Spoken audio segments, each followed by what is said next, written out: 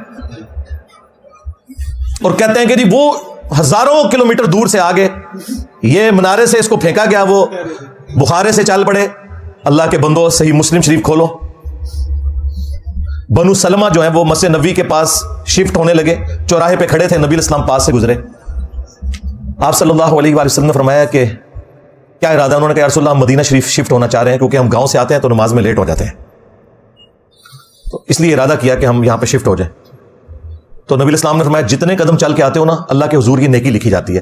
تو انہوں نے مدینہ شریف نبی علیہ السلام کی صحبت میں شفٹ ہونے کا ارادہ ترک کر کے واپس اپنے گاؤں چلے گئے. نبی علیہ السلام نے انہیں کیوں نہیں مشورہ دیا کہ تم بھی وہ اس گاؤں سے اڑ کے آ جانا, جس طرح وہ بخارے سے اڑ کے منارے سے اڑنے والی کو کیچ کرے گا, تو تم اڑ کے آ جایا کرو جو تمہیں آنے میں اتنی تکلیف ہوتی ہے. اس زمانے میں تو کوئی نہیں تھا اڑتا.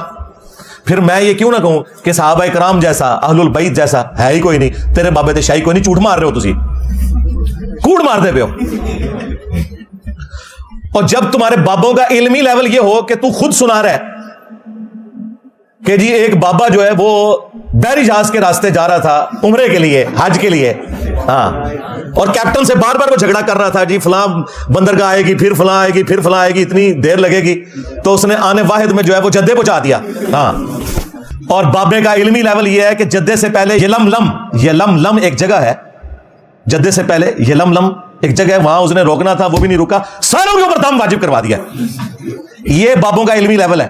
ہونا چاہیے تھا کہ سٹوری میں ہوتا کہ پہلے اس نے چھلانگ مروائی, یلملم رکا اور کہا کہ سارے احرام باندھ دو, اور اگلی چھلانگ میں وہ جدے پہنچ گیا, وہ ڈائریکٹ جدے پہنچا دیا. جب اتنی ٹیکنیکل خرابیاں تمہاری ان بابوں کی سٹوریوں میں ہوں گی تو مذاق تو تم اڑوا رہے ہو نا. پھر ہم تمہیں وہی حدیث سنائیں گے صحیح مسلم والی کہ صحابہ کرام تو اڑ کے نہیں آ سکتے تھے. بنو سلمہ سے جب نبی علیہ السلام نے پوچھا کہ تم لوگ مدینہ شریف شفٹ ہونے کا ارادہ رکھتے ہیں, ان کا یا رسول اللہ گاؤں سے چل کے آنا پڑتا ہے, مسجد میں پہنچنے میں ایک تردد ہوتا ہے. تو آپ نے فرمایا جتنے قدم چل کے آتے ہو نا اتنا ثواب لکھا جاتا ہے. تو وہ واپس گاؤں میں شفٹ ہو گئے. صحابہ کرام تو اڑ کے نہیں پہنچ سکے, اور تمہارے بابے پورے بحری جہازوں کو جو ہے نا وہ اڑوا کے تو غائب کروا کے تو پہنچا دیتے ہیں. اور جی تخت بلقیس بھی آ گیا, اور چھاڑ دو تخت بلقیس آ گیا سی, پھر میرا بھی یہ تخت آیا ہوا ہے جی.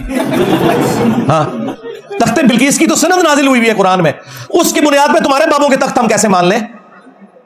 آؤ نا اسٹیچو آف لبرٹی وہاں سے غائب کر کے مارگلا ہلز پہ رکھو, میں تمہارا فرقہ ڈاٹ کر لوں گا, اور ٹائم قیامت تک جائے. جھوٹ تو نہ بولو, کس واقعے کو کدھر جوڑ دیتے ہو؟